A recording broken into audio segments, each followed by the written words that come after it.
What's going on, everyone? Chris from Pickdawgz.com here with your free pick in the DePaul versus Marquette college basketball matchup going down Tuesday, January 14th, 2025. Just a reminder, if you haven't already, make sure you're subscribed to our channel and smash that thumbs up. And if you're looking for my best bets, the games that I love, head to Pickdawgz.com, click the Premium Picks tab at the top of the page. Unfortunately, did fall short with our $15 play of the day on Monday, but we're going to come back at it strong with my $15 college hoops play of the week on Tuesday, a game that I absolutely love.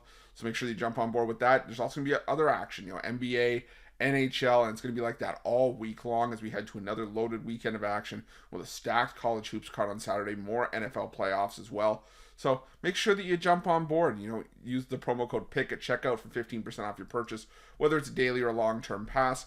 And also we got products for those who make big bets and those with big bankrolls, those looking for a VIP package, where these are more one-on-one type services where you get things like late alert plays closer to game time, where we track late line movement to get you maximum line value. So if that sounds like something that you're interested in, text the number on the screen for more information, even if it's just to find out if this is right for you. But let's get to this one between DePaul and Marquette. And you got the DePaul Blue Demons sort of just searching for answers at this point. 6-10-1 against the number on the year, 9-8 straight up after a 77-63 loss to Xavier in their last matchup, while Marquette comes into this one 14-2 on the year, 8-8 against the number after a 74-66 win over Georgetown in their last matchup. And you have two teams here that are not doing well against the number in conference play. Now for Marquette, that's 1-4 against the spread in their last 5 conference games, but they are 5-0 straight up. It's just a matter of they've been playing closer games than maybe you would expect them to. The only win by margin for Marquette was a 78-50 road win over a Providence team that has run hot and cold and is sort of trying to figure out life and whether or not Bryce Hopkins is going to play on a night-to-night basis. They also beat Butler by double digits, but single-digit wins over Xavier, Creighton, and Georgetown. It is what it is, but part of me thinks that might have been Marquette being overvalued, being at home for the majority of those games, and they were only laying 4 points at Xavier, and Xavier was a bit feisty in that matchup as well.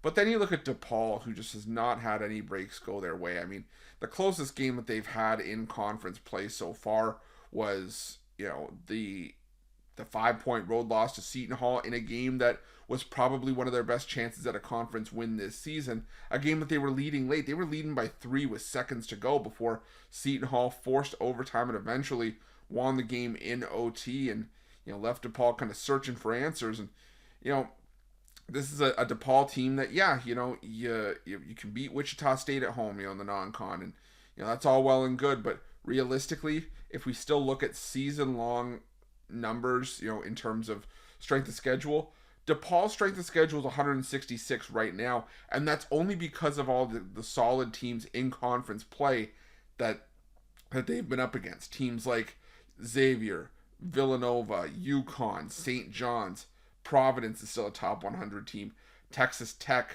in the non-con as well. But look at the teams they were playing in their 7-0 start, and even the teams after that. 7-0, they went against Southern Indiana, Prairie View A&M, Mercer, Duquesne, who was a shell of the tournament team last year, Eastern Illinois, Northern Illinois, and Valparaiso. 4 of those 7 teams are outside the top 300 in KenPom.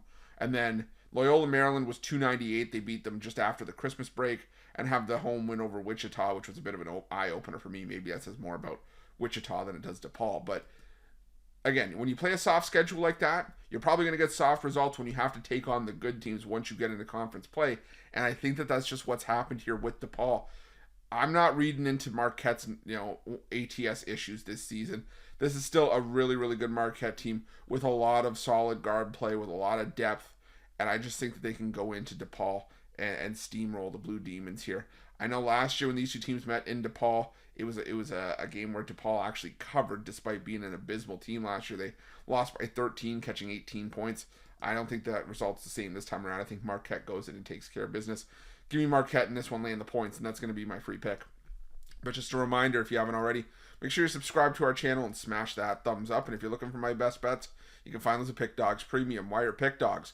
Check out our betting tools. They're 100% free. They're the best betting tools in the business, and tools that you want to make sure that you have in your back pocket when you're making your best bets for the day's action. Thanks for watching. See you guys soon.